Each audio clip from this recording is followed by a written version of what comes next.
My name is Lara Tillotson, and I am the Diva in Spirit, here to take you on a journey through all things fermented and distilled, and of course, all of the wonderful ways to enjoy them. Today we are continuing the conversation about the classic Manhattan cocktail. We're going to learn about some variations on that classic and how to make them at home. So the most famous variation on the Manhattan, we've already talked about. It's the martini. We've already talked all about that one, so we don't need to spend more time there. Same thing with the Boulevardier. We learned about that during Negroni week. And for the Boulevardier, we're going to do 1 ounce of whiskey to 1 ounce of sweet vermouth and add that ounce of Campari. But what are some other ways we can play with these spirits and ratios? So the first thing you can do is make a dry Manhattan, where we're going to substitute dry vermouth instead of the sweet vermouth with your American whiskey. You can also make the perfect Manhattan. And this one we're actually going to make together right now. We talked a little bit about perfect martinis a few weeks ago, where you're going to literally split half and half your vermouth between sweet and dry. Perfect Manhattan is the exact same idea. So we're still going to go with 2 ounces of American whiskey and 1 ounce of vermouth, but that 1 ounce of vermouth is going to be a half ounce of dry and a half ounce of sweet. So because that difference is very subtle, I want to use a slightly more elegant whiskey, not that bottled and bond rye that we used last time. I want something a little bit softer, a little gentler, that's going to allow us to taste both the sweet and dry vermouths. So we're going to use some wheated whiskey, nice traditional 80 proof, very light. This is the Weller from the Buffalo Trace Distillery. So let's start with our vermouth. I'm going to do a half ounce of our Rosso di Torino from Cocchi. And for the dry vermouth, I wanted to use the Lillet that we used in our Vesper a few weeks ago. This is has just a little bit of sweetness and a citrus note that I think is really beautiful in a perfect Manhattan. So we're going to use a half ounce of this as well.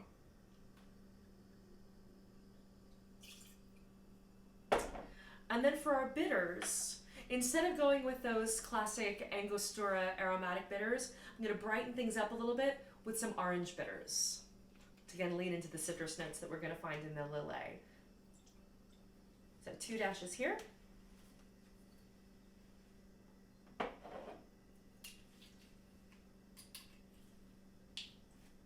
And then 2 ounces of our beautiful, delicate, wheated whiskey.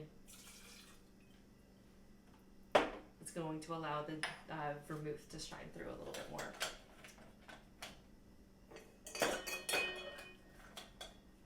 Nice. And again, always stir, never shake. Let that go for about 30, 35 seconds. Nice and cold.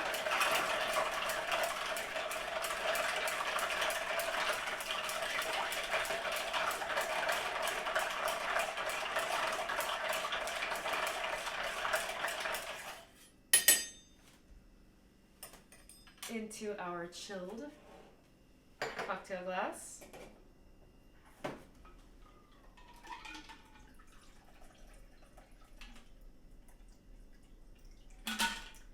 And perfect Manhattans we're generally going to garnish with either a lemon or orange twist.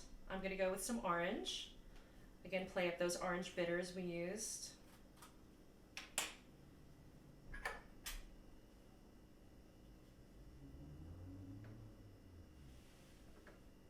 Cheers.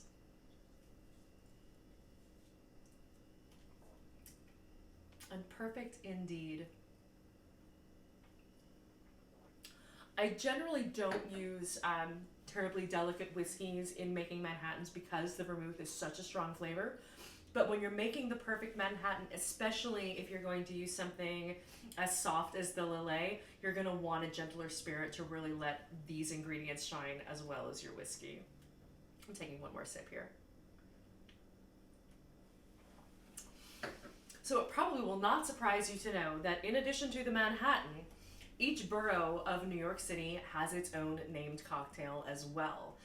So I want to talk about the Brooklyn, which is of the 5 borough cocktails. This is one probably closest related to its Manhattan brother. So we're going to rinse out all of this equipment. We're going to come back and we're going to make a Brooklyn. Welcome back. I hope you all paused to enjoy your perfect Manhattans like I did. But now let's talk about how to make a Brooklyn, which is also perfect, but not called a perfect Brooklyn. So the Brooklyn has a lot in common with, I would say, a dry Manhattan, in that we're going to use dry vermouth instead of sweet vermouth with our American whiskey. What makes a Brooklyn is a 1/4 ounce of Luxardo maraschino liqueur. So we've all heard of maraschino cherries. This is not that. So maraschino is a particular type of cherry. Luxardo maraschino liqueur is made actually from the stones or the pits of those cherries rather than the fruit. So it tastes almost more nutty than fruity, and it's absolutely delicious in cocktails. Good thing to have on your bar also, because this is one of the essential ingredients to make a last word, which we'll probably talk about down the line, and a few different Prohibition era cocktails. This is a fun addition, sort of home bar expanded, if you will, rather than home bar basics. So let's start building our cocktail. So with our dry vermouth, I went back to our true dry vermouth, very clean and very crisp, so that we can let that Luxardo be the star. We're going to use 3/4 of an ounce of our dry vermouth. And then the Luxardo is fairly sweet. You don't need much of it. So we're going to use just a 1/4 ounce of this.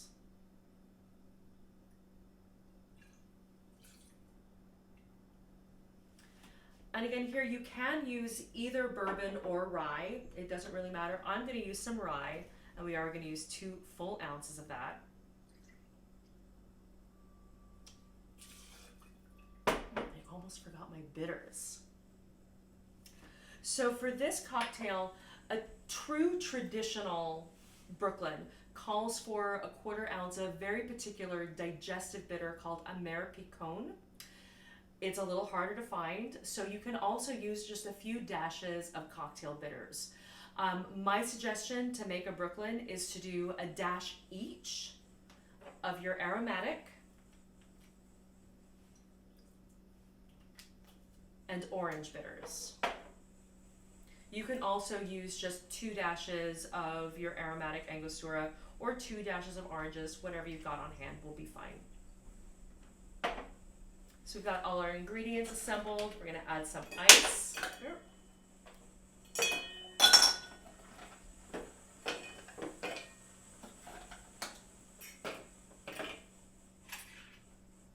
And stir. Let that get nice and cold.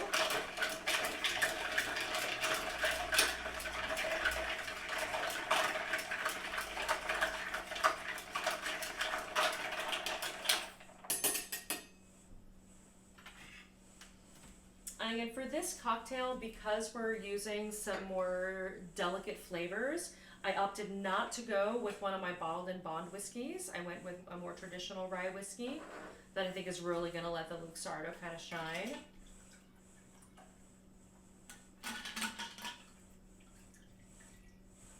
And for this, you can use either a cherry or a twist.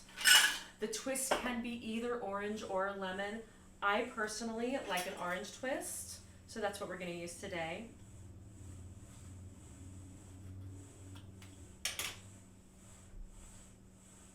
And we're going to spritz that out once around, and in she goes.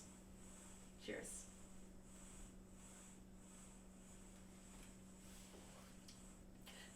This is a great summer variation on the Manhattan. It's such a bold and intense drink. Sometimes it's a little much if you're sitting outside in the heat. This strikes that perfect balance of giving you boozy, spirit-forward whiskey cocktail, but just a little bit more delicate. Cheers. And this concludes our exploration of the Honey I'm Home cocktails. So we're going to take a little time off. We'll see you in a few weeks. And our next series of episodes, we're going to start really digging deep into the history and an explanation of whiskey.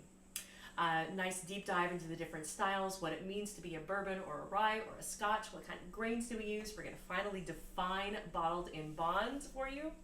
So all of that coming soon. And in the meantime, keep checking our page for some bonus content. Subscribe to our YouTube channel, follow us on Facebook and Instagram. And until then, I'll be with you in spirit.